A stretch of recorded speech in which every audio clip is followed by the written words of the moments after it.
حقیقت ہے کہ جس کا انکار آج تک کسی دھرم میں ہوا بھی نہیں. لوگوں نے وجود باری کا انکار کر دیا. اللہ کے وجود کے لوگ منکر ٹھہرے اور انہوں نے کہا کہ ہم اس کے وجود کو مانتے ہی نہیں. لیکن آج تک کسی نے موت کا انکار نہیں کیا، اس لیے کہ ہم اپنی آنکھوں کے سامنے اپنے عزیزوں کو بچھڑتے ہوئے دیکھتے ہیں.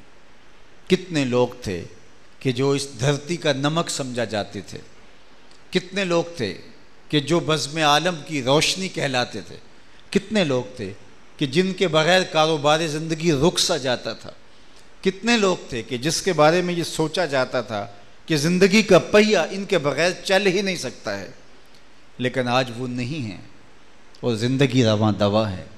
قافلہ انسانی سے لوگ بچھڑتے رہتے ہیں، جدا ہوتے رہتے ہیں، لیکن زندگی اپنی پوری روانی کے ساتھ آگے بڑھتی چلی جاتی ہے. لیکن جو لوگ صالحیت کے نور سے مالا مال ہوتے ہیں، خلق خدا کے لیے رحم دلی کے جذبات رکھتے ہیں، وہ لوگوں کے لیے ضرر کا نہیں خیر کا پیغام ہوتے ہیں. ان کے چلے جانے کے بعد ایک مدت تک ان کی یادوں کے نقوش مدہم نہیں ہوتے اور ان کے اذکار کی مہک مشام ہستی کو معطر کرتی ہے. ورنہ دنیا کے اوپر ہم آئے ہی جانے کے لیے ہیں. دنیا کے اوپر ہم یہاں پیدا ہی مرنے کے لیے ہوئے ہیں. جب بچہ شکم مادر میں 120 دن کا ہوتا ہے، صحیح احادیث میں آتا ہے کہ اس کی جس باڈی میں، اس کے جسم کے اندر جب جان ڈالی جاتی ہے، وہ 4 ماہ کا جب ہوتا ہے تو جان ڈال دی جاتی ہے. تو جو ہی اس کے جسم میں جان ڈالی جاتی ہے، ساتھ ہی فرشتہ 3 چیزیں لکھ دیتا ہے. اس میں سے ایک اس کا متعین وقت موت لکھ دیتا ہے.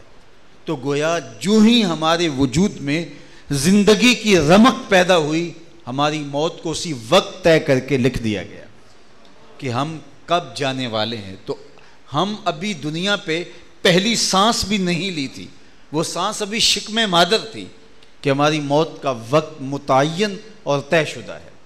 تو جب موت اتنی واضح اور اٹل حقیقت ہے اور ہم کتنے لوگوں کو اپنے ہاتھوں سے سپرد خاک کر کے آئے ہیں.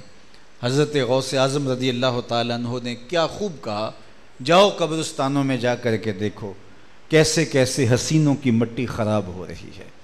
جو بدن پہ چٹکی مٹی بھی نہیں پڑنے دیتے تھے، لباس کا کلف بھی خراب نہیں ہونے دیتے تھے، آج ان کا کفن بھی تار تار ہو گیا ہے.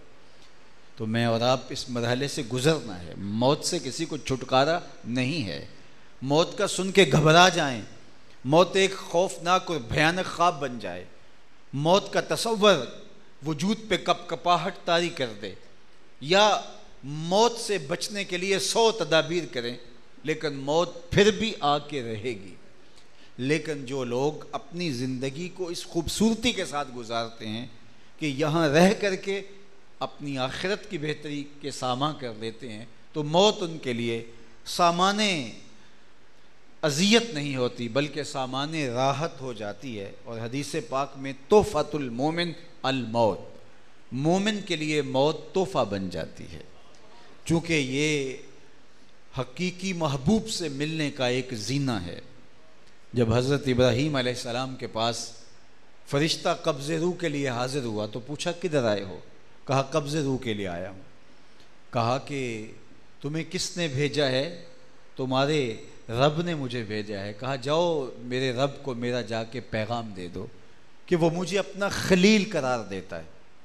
خلیل عربی میں گوڑے یار کو کہتے ہیں، جگری یار جس طرح کہا جاتا ہے، تو وہاں جگری کا لفظ تو نہیں استعمال ہوگا، تو گوڑے یار کو عربی میں خلیل کہتے ہیں. تو کہا کہ میرا رب مجھ کو خلیل بھی کہتا ہے اور پھر میری موت کے لیے تجھے بھیج بھی دیا. کبھی ایسا ہوا ہے کہ کوئی یار بھی یار کی موت چاہتا ہو؟ تو کہا میں تو اللہ کے حکم کا پابند ہوں، لہٰذا آ گیا تو آپ کا سندیسہ رب کے حضور جا کے عرض کر دیتا ہوں.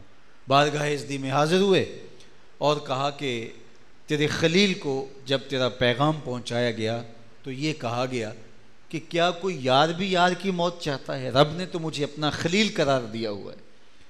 تو فرمایا جاؤ دوبارہ اور میرے خلیل سے کہو کہ کبھی ایسا بھی ہوا ہے کوئی یار یار کو بلائے اور وہ ملنے بھی نہ آئے؟ تو پھر روح بے تاب ہو گئی، کہا دیر نہ کر جلدی میری روح قبض کر لے، میں تو وصل حبیب کے لیے تڑپ رہا ہوں۔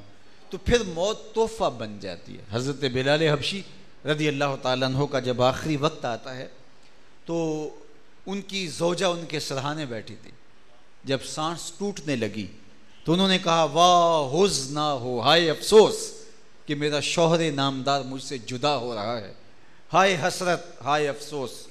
تو ابھی سانسیں باقی تھیں تو پلٹ کے دیکھا اور کہا کیا بول رہی ہو؟ کہا واہ حزن کہہ رہی ہوں۔ کہا یہ نہ کہو بلکہ مجھے مبارکباد دو، میں تو اپنے آقا محمد عربی سے ملنے جا رہا ہوں۔